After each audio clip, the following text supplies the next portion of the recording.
या श्रीस्वयं सुकृतिनां भवनेष्वलक्ष्मी पापात्मनां कृतधियां हृदयेषु बुद्धि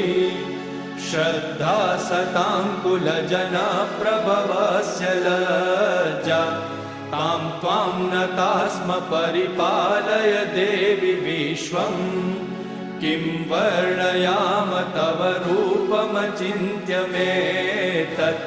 किं चातिवीर्यमसुरक्षयकारि भूरि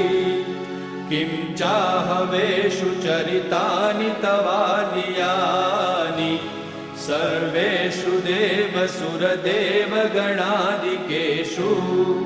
हेतु समस्तजगतां त्रिगुणापि दोषे न ज्ञायसे हरिहरादिभिरप्यपारा